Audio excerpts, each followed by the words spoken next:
اللهم صل على محمد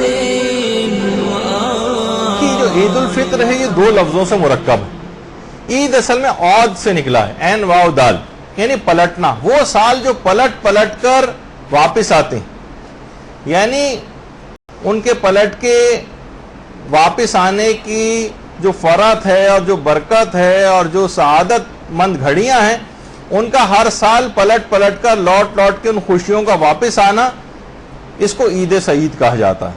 کیونکہ عید عود سے نکلا ہے، نہیں پلٹ کر واپس آنا. خوشی کے ایام ہر سال پلٹ پلٹ کر واپس آتے ہیں اور اس کی برکتیں واپس آتی ہیں، تو اس وجہ سے اس کو عید سعید کہا جاتا ہے. عید الفطر جو کہا جاتا ہے، فطر اصل میں کسی بھی کام کو اثر نو کرنے کو بھی کہتے ہیں، یا پہلی بار کرنے کو. رات بھر کی نیند کے بعد جب انسان صبح کو اٹھتا ہے تو مختصر سی خوراک جسے ناشتہ کہا جاتا ہے، اس سے اپنے دن کا آغاز کیا جاتا ہے. اسے بھی عربی میں فطور کہتے ہیں، فے توئے واو رے. کیونکہ ایک ماہ تک ہم حسب معمول کھانے پینے سے ہم اس لحاظ سے رکے رہے تھے، دن میں ناشتہ جس طریقے سے ہم اٹھ کر کرتے ہیں، تو انہی دنوں کے اعتبار سے عید کے دن، ان ایک مہینے کے ناغے کے بعد ہم عید کے دن کا آغاز کچھ کھانے پینے سے کرتے ہیں، جس کو فطور کہا جاتا ہے. اسی سے جو ہے عید الفطر نکلا ہے. اور کیونکہ اس دن صدقہ فطر دیا جاتا ہے، اس وجہ سے بھی اس کو عید الفطر کہا گیا. تو بہت ساری اس کی وجوہات ہیں کہ عید الفطر کیوں کہتے ہیں. اچھا، اس رات جاگ کر عبادت کرنے کا ثواب بہت زیادہ ہے. بہت سی روایات میں تو شب عید کو لیلۃ القدر کے برابر قرار دیا گیا. اور احیاء لیلۃ القدر یعنی عید کی رات کو جاگنا اور عبادت میں بسر کرنا، یہ بالکل ایسی جیسے آپ شب قدر میں جاگ کر عبادت کر رہی ہیں. اور روایتوں میں کہ جو عید کی رات جاگے گا اور عبادت الہی انجام دے گا، تو اس دن اس کا دل نہیں مرے گا جب لوگوں کے دل اور قلوب جو ہیں وہ مردہ ہو رہے ہوں. یعنی میدان قیامت اور آخرت میں اس وقت جب لوگوں کے دل مردہ ہو رہے ہوں گے، اس کا دل نہیں مرے گا جو اس رات کو جاگے گا. بہت سی روایت میں جب شب عید کو لیلۃ الجائزہ کہا گیا ہے، یعنی انعام کی رات. یعنی خدا نے آپ کا باقاعدہ امتحان لیا تھا رمضان میں، آپ اس رمضان کے اس امتحان میں پوری اتری، تو اس وجہ سے اب آپ کو انعام اور جو اس کا رزلٹ ہے وہ آج کی رات آپ کو ملنے والا. دیکھیے، رمضان کے آخری عشرے میں اعتکاف بھی اسی وجہ سے رکھا گیا کہ انسان اپنا احتساب اسی دنیا میں اور حساب کتاب اسی دنیا میں کر لے، تاکہ پھر اسے آخرت کا حساب و کتاب نہ دینا پڑے. جو اس دنیا میں اپنے حساب کو صاف کر لے گا اور اپنا احتساب کر لے گا، پھر کسی بھی شخص کے 2 دفعہ حساب نہیں ہوں گے. تو اس شب عید میں کچھ خاص اعمال انجام دینا ہوتے ہیں. فقط اس کو لہو و لعب میں، ٹی وی دیکھنے میں اور موسیقی کے پروگرام سننے میں انسان نہ لگائے، بلکہ اس رات کو کچھ اعمال انجام دے. تو وہی غروب کے وقت غسل شب عید کرنا، وہ بھی مستحب ہے، غسل شب عید. اور اس کے بعد پھر اس رات کو جاگ کر کچھ بھی، جتنے بھی آپ جاگ کر عبادت کر سکیں اس رات کو ضرور کریں. یہ دوسرا آج کی رات کا جو عید کی رات کا عمل ہے. تیسرا، نماز مغرب اور عشاء سے لے کر اور اس کے بعد صبح کی جو نماز ہوگی اس کے بعد کچھ تکبیرات ہیں جو پڑھی جاتی ہیں. وہ تکبیرات بھی آپ کو مل جائیں گی مفاتی وغیرہ کے اندر. اللہ اکبر، اللہ اکبر، لا الہ الا اللہ، واللہ اکبر، اللہ اکبر، وللہ الحمد، علامہ ہدانا، وہ پوری آپ کو دعا اس کے اندر مل جائے گی. وہ اس کو پڑھنے کا بہت زیادہ ثواب ہے. اچھا، ایک دوسری وہ بھی آپ کو اس کے اندر مل جائے گی، یا ذل من والطول، اس سے جو دعا شروع ہوتی ہے یہ بھی آپ کو مفاتی میں مل جائے گی. یہ بھی اس رات کو ضرور پڑھیں. چھوٹی چھوٹی سی دعائیں ہیں. اور اس دعا کو پڑھنے کے بعد سجدے میں جا کر 100 مرتبہ اتوب الی اللہ جو پڑھا جاتا ہے وہ بھی، کیونکہ اس کی رات کو بھی اعمال ایسی جیسے شب قدر میں آپ اعمال انجام دیں گے، یہ ضرور. اس کے علاوہ زیارت امام حسین علیہ الصلوۃ والسلام، اللہم صلی علی محمد وعلی محمد.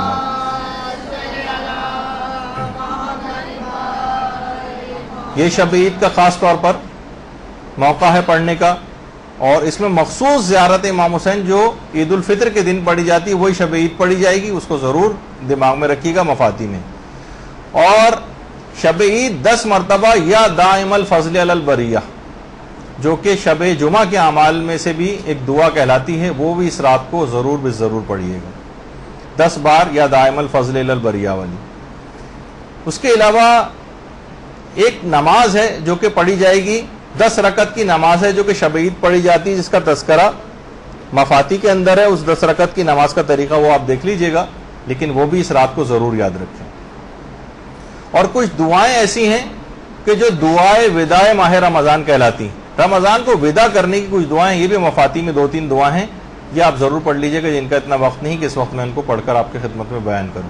اور بہت سی روایات میں شب آخر جو فجر سے جب نزدیک ہو جائے گی، عید کے روز سے جب گزر کر فجر کے قریب، اس وقت ایک غسل کرنا بھی بہت سی روایات میں اس کو بھی باعث ثواب بتایا گیا ہے. کوئی کرنا چاہے تو وہ بھی کر سکتا ہے. یہاں تک کہ روز عید آ جائے گا. اور واقعی اگر آپ دیکھیں تو رمضان ایک تیاری اور احتساب کا مہینہ تھا. عید ایک نئے عزم سے ایک نئی زندگی کی شروعات ہو رہی ہے. روزے میں انسان خود کو سمیٹتا تھا، حتیٰ کہ اپنی فطری جو اس کی ضرورتیں اس سے بھی انسان کٹ جاتا ہے. یعنی گویا ایک لحاظ سے رمضان تیاری کا ایک وقفہ تھا. مقصد یہ تھا کہ باہر دیکھنے کے بجائے اپنے اندر دیکھو، اپنے نفس کے اوپر دھیان دو. رمضان میں وہ اوصاف اپنے اندر پیدا کر لو کہ جو زندگی کی جد و جہد کے لیے ضروری ہوتے ہیں. صبر کا مادہ اپنے اندر پیدا کرو، برداشت کا مادہ پیدا کرو، ایثار کا مادہ پیدا کرو، صدقات دو، عبادتیں انجام دو، احکامات خدا کی پاسداری کرو. اور عید کے دن ان خصوصیات کو پیدا کر کے ایک نئی زندگی کا آغاز کرو، ایک نئی زندگی کا آغاز کرو. دیکھیے روزہ جو ہے انفرادی طور پر، انفرادی سطح پر زندگی کا ایک تجربہ تھا، جبکہ عید جو ہے وہ اجتماعی طور پر زندگی گزارنے کا ایک تجربہ. رمضان میں جس نور خدا سے آپ نے منور کیا تھا، عید کا دن اس نور کو ساری دنیا میں اپنے عمل سے ظاہر کر کے پھیلانے کا نام. عید مومنین کے لیے خوشی کا دن، لیکن یہی دن شیطان کے لیے غم کا دن بن جاتا ہے. علماء بیان فرماتے ہیں کہ عید کے دن شیطان چلاتا ہے. جب وہ چلاتا ہے تو اس کے تمام چیلے اور شاگرد وہاں پر آ کر جمع ہو جاتے ہیں کہ کیا ہوا. وہ شیطان کہتا ہے کہ آج کے دن پروردگار نے مومنین کو بخش دیا ہے، اب تم جاؤ کم سے کم مومنین کو لہو و لعب میں ہی مشغول کر دو. جب یہ آپ دیکھتی ہیں کہ عید کے روز کتنا زیادہ لوگ لہو و لعب کا شکار ہو جاتے ہیں.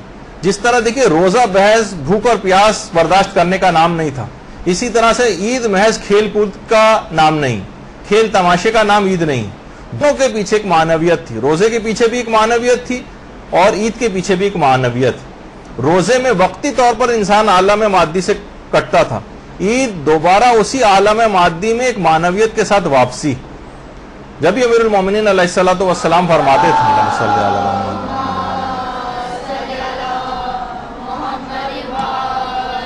کہ ہر دن وہ عید کا دن ہے جس دن انسان نے کوئی گناہ نہ کیا ہو، کوئی گناہ اس دن انجام نہ دیا ہو. اور ہم دیکھتے ہیں کہ شب عید سے ہی گناہ شروع ہو جاتے ہیں. شب عید سے ہی ٹی وی پر موسیقی کی آوازیں آنا شروع ہو جاتی ہیں، گانوں کی آوازیں بلند ہونا شروع ہو جاتی ہیں. اور دیکھیے یہ بھی کہا جاتا ہے کہ آپ کو کیسے پتہ چلے گا کہ آپ کے رمضان کے روزے قبول ہوئے. اس کا اسٹینڈرڈ اور معیار کیا ہے؟ جی ہاں، اس کا ایک اسٹینڈرڈ ہے، ایک معیار ہے، ایک کسوٹی پہ آپ پرکھ سکتی ہیں کہ آپ کے روزے قبول ہوئے یا نہیں ہوئے. وہ ہے شب عید اور عید کا دن. اگر ان دنوں میں آپ نے کوئی گناہ نہیں کیا ہے تو اس بات کی دلیل ہے کہ آپ کے رمضان کے روزے قبول ہو گئے. اور اس دن اگر آپ نے گناہوں میں گزارے یا کچھ گناہ آپ سے ہوئے اور جانتے بوجھتے آپ نے گناہ کیے، اس کے معنی یہ ہے کہ آپ نے رمضان سے اور شب قدروں سے اور کسی سے کوئی فائدہ نہیں اٹھایا. کوئی تقوی کا پورے سال اس ایک مہینے کے تقوی کو چلنا چاہیے تھا. جب ایک مہینے کے روزے فرض کیے گئے، یہ ایک ایسا تھا کہ ایک رات کے اندر ہی چند گھنٹوں پہلے تک جس میں ہم تقوی میں تھے، چند گھنٹوں کے اندر ہی وہ ساری پونجی لٹ گئی. وہ جیب جس کو وہ کٹ گئی جس میں تنخواہ آج ہی کے دن ملی تھی اور آج ہی مثلا اس کے گھر ڈاکہ پڑ گیا، مثلا شیطان آیا اور وہ ساری پونجی ہماری لے کر چلا گیا.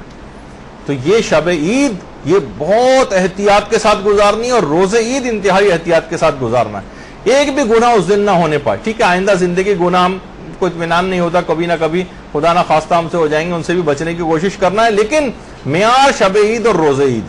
خواتین اسی رات سے مثلا اب تو ذرا اویئرنیس ہو گئی، ورنہ چوڑیاں پہننے کے لیے جاتی تھیں نامحرموں سے، اور اسی کے اندر ہی مثلا بے پردگی بھی ہو رہی ہے اور میک اپ کر کے بھی باہر نکل رہی ہیں. یہ روزے عید کا بھی معیار رہے گا. بھڑکیلے کپڑے پہن کے باہر نکلنا پہننے کی آپ کو اجازت ہے، لیکن پردے کی تمام باتوں کا خیال کرنا پڑے گا. لیکن نامحرموں کے سامنے اگر آپ اس انداز سے آئیں، نامحرموں کے سامنے اس انداز سے آئیں، یعنی پردے کی مخالفت کر کے اور گناہوں میں اس دن کو گزارا، موسیقی کو سنتے ہوئے، فحش ڈراموں کو دیکھتے ہوئے اور حرام فلمیں دیکھتے ہوئے، تو اس کے معنی یہ ہیں کہ آپ کو کوئی فائدہ نہیں ہوا، رمضان کے روزے قبول نہیں ہوئے. تو بہرحال اب عید کا روز جب آئے گا تو عید کے روز کچھ اعمال روزے عید ہیں. ابھی تک آپ نے شب عید کے اعمال سنے تھے، اب جلدی جلدی روزے عید کے اعمال بھی سن لیں. ایک تو سب سے پہلی بات تو یہی کہ آپ کو فطرہ دینا ہے. اگر آپ نے رات کو فطرہ نہیں دیا تو نماز عید سے پہلے فطرہ دے دیں. عید کی نماز جسے نہیں پڑھنی وہ ظہر سے پہلے دے دیں. غسل عید کرنا ہے اور اس کے بعد نماز عید، اور عورتیں بھی نماز عید پڑھ سکتی ہیں اگر کسی جگہ پر انتظام ہو یہاں پر. اور عید کے دن ایک خاص قسم کی قنوت کے اندر ایک دعا بھی پڑھی جاتی ہے، جس کو آج بیان کرنے کا اس کے موقع نہیں ہے. اس کے بعد زیارت امام حسین علیہ السلام، وہ بھی عید کے دن کی جو مخصوص ہے وہ بھی ضرور پڑھیں. اللہم صلی علی محمد وعلی محمد. اور اس کے علاوہ زیارت امام حسین کے بعد دعائے ندبہ عید کے دن پڑھی جاتی ہے. اور مومنین اور قبور مومنین کی زیارت کے لیے جانا، یہ بھی عید کے آداب میں سے ہے. دیدار علماء کے لیے جانا، یہ عید کے آداب میں سے. غریبوں کی مدد کرنا، یہ بھی عید کے آداب میں سے. کوئی حرام کام اس دن ہونا نہیں چاہیے. مرد حضرات، جیسے میں نے عورتوں کی بے پردگی اور اس کے حوالے سے بہت سی مثالیں دی ہیں، اسی طرح مرد حضرات بھی جو رمضان کے مہینے میں کچھ داڑھی وغیرہ رکھ لیتے ہیں، اس رات کو داڑھی شیو کر کے اور وہ عمل سے ثابت کر دیتے ہیں کہ ان کے رمضان کے روزے قبول نہیں ہوئے. تو بہرحال اس دن امام کو مزید ناراض اور غمگین نہ کریں. بہار الانوار کی جو اردو والی بہار ہے اس کی بھی 6 جلد میں ہے، 4 امام کے باقاعدہ اشعار ہیں. اللہم صلی علی محمد وعلی محمد، کہ تمام مخلوق میں ہمارا امتحان سب سے زیادہ سخت ہے. جو ہمارا اول ہے اور جو ہمارا آخر ہے وہ بھی دور ابتلا میں رہا ہے، مصیبتوں میں. مخلوق تو اپنی عید میں خوش و خرم ہے، لیکن ہماری عیدیں ہمارا ماتم ہے. اور لوگ خوشی اور چین کے ساتھ، بہت خوشی اور چین کے ساتھ زندگیاں گزار رہے ہیں، اور ہمارے خوفزدہ افراد کو زندگی بھر سکون میسر نہیں آ سکا. مناقب میں جو مناقب ابن شہر عاشوب ہے، اس کی 3 جلد میں بھی 4 امام کے یہ اشعار لکھے ہوئے ہیں. اور علامہ ذیشان نظر جوادی نے بھی باقاعدہ ایک روایت لکھی ہے اپنی کتاب کے اندر، کہ شام کے رستے میں باقاعدہ روایت میں کہ ہاتف غیبی کی ایک آواز سنائی دی تھی کہ اس قوم نے فرزند رسول کے قتل کو عید اور خوشی کا دن بنا لیا، خدا اسے کبھی حقیقی عید الفطر اور عید الاضحیٰ کی خوشیاں نصیب نہ کرے.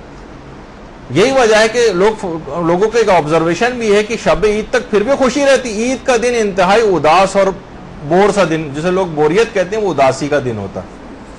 ایک فیلنگ ہوتی ہے اس کی کہ جو پہلے ہمیں خوشی تھی، آج عید کے دن ہمیں خوشی حاصل نہیں ہو رہی. تو عید کے دن اس طرح سے نہیں ہے، وہ خوشیاں نہیں جو اس کی برکت اٹھ گئی. حقیقی خوشی سے انسان جو ہے اس دن محروم ہو گیا. ظاہری خوشی ہوتی ہے، وہ بھی اس بات کی علامت ہوتی ہے کہ ہم ایک سعادت ابدی کی طرف جو ہے سفر کر رہے ہیں، اور اس کی طرف یعنی قیامت کی طرف آگے بڑھتے جا رہے ہیں. گویا ہم خوشی کے بالکل کنارے پہنچ گئے، بس ایک منزل کی جست لگانا باقی ہے، کیونکہ رمضان میں مغفرت ہو گئی اور بس اب جنت اس کے درمیان میں حائل ہے.